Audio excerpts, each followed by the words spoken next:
Top 3 reasons why Arsenal can go on and win the Premier League after the 0-0 at Manchester City. No one went to bed on Sunday night, not a single football fan, and thought about what they saw on the pitch at the Etihad. It was a nullifying, boring game. It reminded me a little bit of those kind of, you know, the Man United-Chelsea games in their prime. Sometimes they were flat. Sometimes they cancel each other out. I'm not saying it was better than those games. It was obviously, that is one of the worst games between Premier League title rivals probably ever seen in the Premier League era.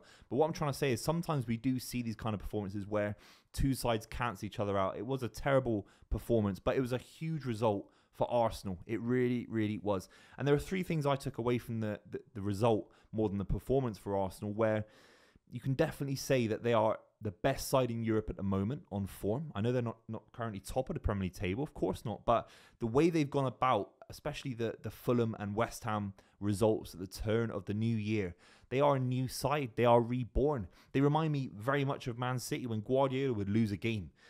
He'd generate more momentum because of that loss, and sometimes you can look back at those losses and actually say they're a good thing because it's galvanised Arsenal. I think it's made Arsenal far more appreciative of the opportunity they've got to win the Premier League. And here are the top 3 reasons why I think they have an amazing opportunity of doing so. The first one for me, I am a traditionalist at heart. I really am. I like my goalkeeper to have 2 hands and my 2 centre-backs to be able to boot it down the pitch as hard as they can. Everything else is a bonus, in my opinion. The defensive partnership between Gabriel and Saliba, I think the way they did a job on Haaland, if they go on and win the Premier League, especially if Man City comes second, let's say, and kind of pip Man City to the post, the defensive performance against Erling Haaland, the defensive performance, we'll talk about maybe midfield later in the video, but the defensive performance from the whole unit was incredible. But that comes from the foundation of Gabriel and Saliba. Have we seen a better centre-back partnership in the modern era?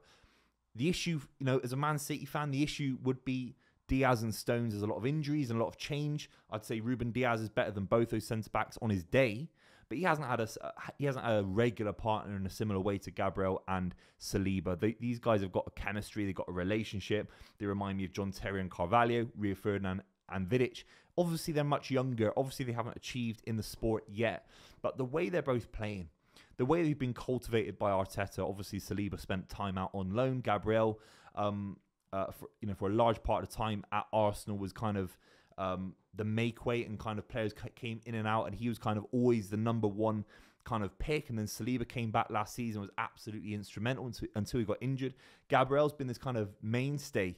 Defensively off the ball, he's better than Saliba. He has got unbelievable physicality and aggressiveness. And what I liked from him, again, going back to my traditionalist kind of approach to football, the way he was giving it off to Haaland at the end of the game, he's arrogant. Sometimes you want your defenders to be mouthy, to be aggressive, to put a foot in. Sometimes you could levy at Arsenal defenders, maybe the Koscielnys of the world or the Mertesackers, who weren't always gifted technically, but they didn't always give it out. They weren't always aggressive. And you have to say that Gabriel he's annoying. I don't like him. And Arsenal fans love him. You'd want to play with Gabriel. He's a frustrating centre-back. If you're playing up to him, he'll grab your shirt. He'll make things very, very tight. He reminds me a little bit of maybe Pepe, the Portuguese. Pepe, obviously currently playing at Porto. The dark arts. He uses physicality incredibly well.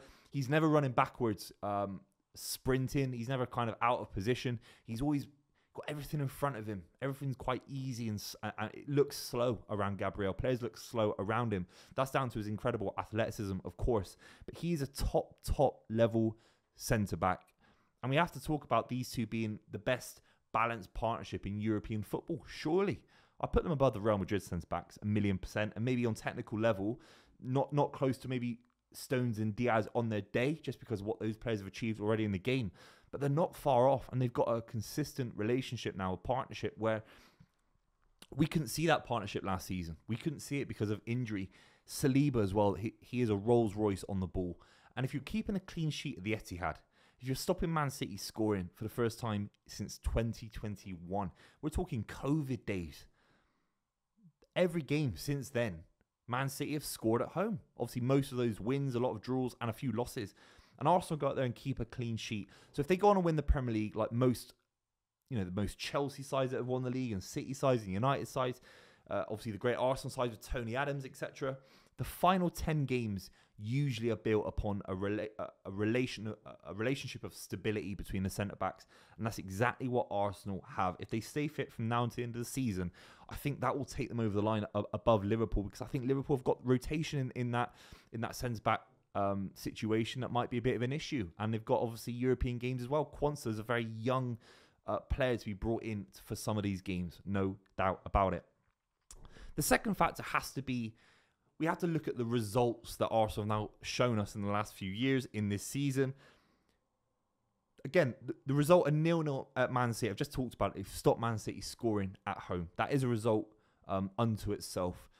Getting through the Champions League knockout stages for the first time in close to a decade. That is a result unto itself. Beating Liverpool, getting 4 points from Liverpool this season, home and away. Beating Man City at the Emirates, 4 points from City, home and away. The results are there. The results are now there. And obviously, you could definitely argue that the performances, they aren't going out and smashing Man City in that game. And some fans would be critical and saying there was a game there to be won for Arsenal. What world are we living in? This is the European champions. There's a lot of nerves. Arsenal would be desperate to what happened last season, where it was 4-1, of course. Desperate for that to not happen. They've gone there and made positive progress. It's a bit like... I'm not comparing the two, because obviously it's a classic kind of tie-in Champions League football, but when Inter Milan frustrated Barcelona at the Nou Camp and Jose Mourinho was running around and the sprinklers came on, and it was, I think it was a 0-0, wasn't it? Or at least a 1-1, but it was a very, very negative draw. In the final 10 minutes, Inter Milan had everyone behind the ball. It was aggressive. It was defensive. Those images I'm seeing of Arsenal kind of parking the bus and people saying they're parking the bus. Obviously, I'd like to do that as a frustrated Man City fan. Obviously, I'd like to talk about that and wind up Arsenal fans about that. As a football fan, I'm sat here and I'm saying it's a really good result. It doesn't matter how it happens. It doesn't matter how it happens. And in reality, Arsenal could have won the game. They had better chances throughout. They had double the amount of shots on target than Man City. So who are we to question Arteta's approach to getting these results?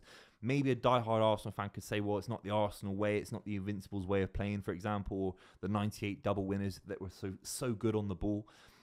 It doesn't really matter for Arsenal. Their results have been so bad in the last 10 years. They've had fantastic players, Sanchez and Ozil and Samir Nasri and Fabregas, and they haven't won the league title. Something had to change at Arsenal, and Arteta is the proponent of that, and he's getting serious results.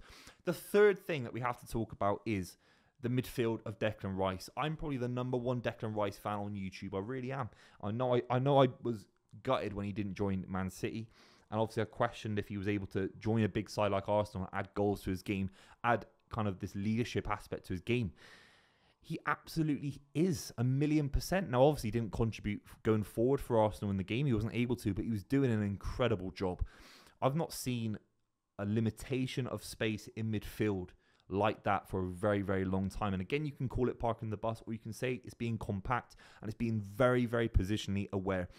Obviously, Man City train week in, week out to play against low blocks. So it's not about having numbers. It's about the numbers being smart. And the numbers in midfield for Arsenal, the likes of Odegaard and Declan Rice, they were so smart with where the runs were happening, how to bully sides, how to bully players in the side for Man City, and how to break on the Man City midfield. And Declan Rice did that to a T. It's a bit of a trope now in kind of football, talking about Arsenal, because obviously when Vieira left, every season there'd be someone on Gillette Soccer Saturday saying they need to replace Vieira. They need to replace Vieira. They never quite did that. Maybe Diaby for a couple of moments in time before he got unfortunately injured. Declan Rice is the best midfielder Arsenal have had since Patrick Vieira by a country mile. To keep that 0-0, to keep it so conservative, to not be rushed and to be kind of amateur and try and chase the game, a level-headedness. It was unbelievable. He's been unplayable this season, Declan Rice. He really has. It's him and Rodri in a Premier League European 11 all day long. And it was a very, very mature performance. I was looking at some of the highlights today for Declan Rice, how he was just intercepting play, how he was kind of shadow players and never put a challenge in, never give away dangerous fouls. But his physical presence, his physical kind of stature limited Man City and limited Man City's space. So this Arsenal side are learning. Arsenal can go on and win the Premier League. They're going to be crying every single night in bed in the summer if they don't go on to win the Premier League based on how good they've been. There's an argument they deserve it based on how good they've been in the final few months of the season. But Liverpool, I've been saying it in videos, Liverpool are more than good enough to just, it doesn't matter what Arsenal do, because Liverpool can now just go on and keep winning their games. So Arsenal obviously have to pray for Liverpool's downfall. But if they do, the way Arsenal are playing and the momentum, they'll beat Bayern Munich in my opinion, and they will go on to challenge to win the Premier League. Let me know what you think in the comments down below. Thank you very much for watching. I'll see you very, very soon.